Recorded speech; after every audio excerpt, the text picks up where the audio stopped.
कत्ल पे मैं भी चुप था, मेरा नंबर अब आया।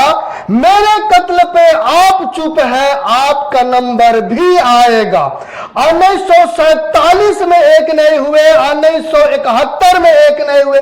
कश्मीर फाइल देखकर भी समझ नहीं आया और लाइव बंगाल फाइल देखकर आंखों से आंसू तक नहीं आ रहे।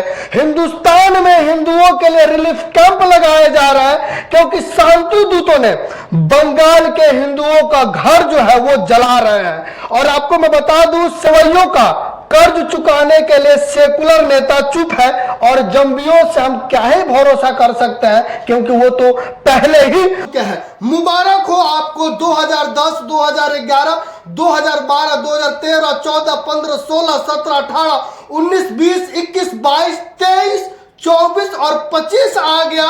ममता के राज में हिंदुओं का हमेशा अत्याचार होता रहा और हिंदुस्तान अब भी बंगाल से पलायन कर रहा है। हिंदू अभी भी बंगाल में सुरक्षित नहीं है और ममता बनर्जी देखिए क्या कह रही हैं। एक बात याद रखना, बीजेपी को मदद मत करो। बीजेपी का अगर तुम लोग मदद करोगे कोई, तो अल्लाह का कसम आप लोगों को कोई माफी नहीं करेगा, हम तो माफी नहीं करेंगे। समझ गए ममता दीदी ने क्या कहा है। और जिस प्रकार से आप ये तस्वीर देख रहे हैं बंगाल की, जहां पे हिंदुओं के घरों में घुस कर मारा जा रहा है, हिंदुओं के दुकान तोड़े जा रहे हैं, गाड़ियां कुचली जा रही है, घर में आग लगाया जा रहा है और औरतों को शर्त दिया जा रहा है कि तुम अपना इज्जत मुझे दो तो मैं तुम्हारे भाई बहन बेटों को बख्श दूंगा। ये बंगाल का हालत है और इसी विषय पे बात करेंगे। नमस्कार, मैं सुनील कविराज और आप देख रहे हैं इंडियन टाइम्स न्यूज। हमारे साथ बबीता मिश्रा जी है और हम बबीता मिश्रा जी से बंगाल के इस दयनीय स्थिति पे बात करेंगे। Babita Mishra ji, Indian times news पर आपका स्वागत है। जी, आपके सभी दर्शकों को मेरा प्यार भरा नमस्कार। जैसा कि बंगाल की अभी स्थिति देखा जा रहा है, आपको क्या लग रहा है, क्या यह धार्मिक उन्माद है या राजनीतिक षड्यंत्र है? दशा देख के समझ में नहीं आता कि हम 25 में हैं, जहां हर बार हिंदू महिलाओं, खास करके महिलाओं को ही टारगेट करते हैं। आप विरोध करिए, आप शांतिपूर्ण तरीके से वक्फ बिल का विरोध करिए ना। आप क्यों बार बार महिलाओं को टारगेट करें, चाहे वो हिंदू हो चाहे वो मुसलमान हो। खास करके अगर बंगाल में आप घटनाएं घटती है तो महिलाएं अब कहीं ना कहीं घर छोड़ करके शरणार्थी बनी हुई है। ये पाकिस्तान नहीं है जी, और ना ही ये बांग्लादेश है, ये हम हिंदुस्तान की दशा देख रहे हैं। ये मुर्शिदाबाद की दशा है। आज मुर्शिदाबाद में हुआ, कल बिहार में होगा, उसके बाद यूपी में होगा, तमाम जगह। देखिए, गंगा जमुना तहजीब की बात करते हैं और कहीं नहीं दिखता कि गंगा जमुना तहजीब इस तरीके से महिलाओं के साथ जो खिलवाड़ कर रहा है, ये गंगा जमुना तहजीब नहीं, ये कुछ आतंकवादी ही होंगे जो इस तरीके से महिलाओं के साथ बर्बरता करते हुए नजर आ रहे हैं। आप बबीता जी, आपको नहीं लग रहा है कि वक्फ बोर्ड के विरोध के आड़ में हिंदुओं के साथ अत्याचार किया जा रहा है, हिंदुओं के घर जो जलाए जा रहे हैं, हिंदुओं को उनके ही घर से बाहर निकाल दिया जा रहा है? बिल्कुल ही गलत है। लेकिन मुझे लगता है कि वो जिस तरीके से आप कह रहे हैं, कहीं ना कहीं जो एक वीडियो हम बहुत तेजी से वायरल होते हुए देख रहे हैं, जिसमें बांग्लादेश के कुछ जो मुसलमान हैं तो वो कहते हुए भाई कि हम हिंदुओं का घर जला देंगे, दुकान जला देंगे। वीडियो वायरल हो रहा है। Yes, video. उस वीडियो में ये भी कहा जा रहा है कि हम बॉर्डर क्रॉस कर जाएंगे। मतलब कि इतना प्यार है तो पहले अपना घर देख लो ना, अपना घर देख लो। अपने घर में जो आग लगा रहे हो, अगर इंडिया नहीं होता तो आज जो बांग्लादेश में जो बांग्लादेशी मुसलमान हैं जो चैन की सांस ले रहे हैं, वो भी इंडिया की बदौलत ले रहे हैं, वरना पाकिस्तान तो आपकी औकात आपको दिखा दी थी जी। लेकिन ये भी नहीं कि वो कहीं लड़ाई में हिंदू मुसलमान करे। लेकिन हाँ, कुछ लोग हैं इसके आड़ में जो राजनीतिक जो सेकना चाहते हैं। जिस तरीके से चुनाव आती है, ये चुनाव का मुद्दा बनता है और मुद्दा बनने के क्रम में जो आम आदमी है वो पिसा जाता है और उसमें खास करके महिलाएं पिसती है। देखिए, मर्द जो होता है वो मर्द और मर्द लड़े तो समझ में आता है। अगर मर्द अगर औरत पर अत्याचार करे तो हमें लगता है कि उसके ऐसा नामर्द तो हमने अपने लाइफ में नहीं देखा।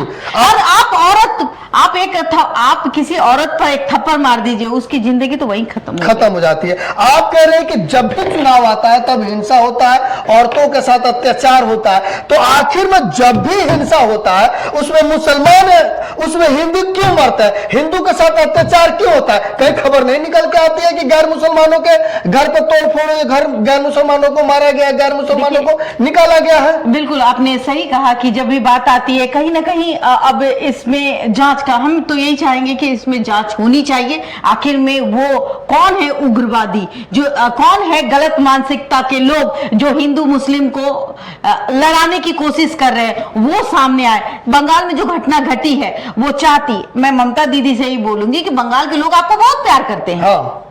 चाहे वो हिंदू हो चाहे मुसलमान हो, क्योंकि वो वहां लैंग्वेज बंगाली है, तो जो बंगला भाषी है वो लोग आपको बहुत इज्जत करते हैं। तभी आप वहां की मुख्यमंत्री है इतने दिनों से। अगर चाहे वो हिंदू वोट दे, चाहे वो आपको मुस्लिम वोट दे, लेकिन आप दोनों की रजामंदी से ही आप गद्दी पे बैठती हैं, आप मुख्यमंत्री का मुख देखती हैं, आप वहां की रानी हैं। और रानी को ये शोभा नहीं देता, चूंकि आप महिला भी हैं, और महिला होने के नाते महिला को प्रोटेक्ट कीजिए। महिलाओं के साथ अगर ये बर्बरता होती है, ये कतई बर्दाश्त नहीं किया जाएगा। ममता दीदी को आवाज उठाना चाहिए, लेकिन वही ममता दीदी क्या कह रही है सुनिए।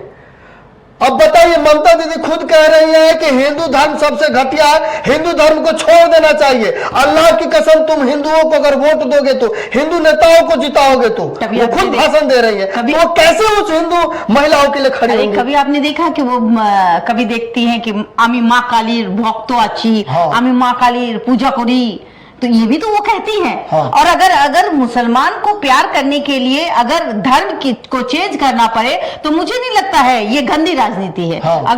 अगर आप किसी को प्यार कर रहे हैं, आपका पड़ोसी चेंज नहीं हो सकता, लेकिन आप पड़ोसी को चेंज करने के लिए उसकी मानसिकता को जरूर चेंज कर सकते हैं, लेकिन आप बदल नहीं सकते। अभी ममता दीदी को हिंदू होने में शर्म आ रही है।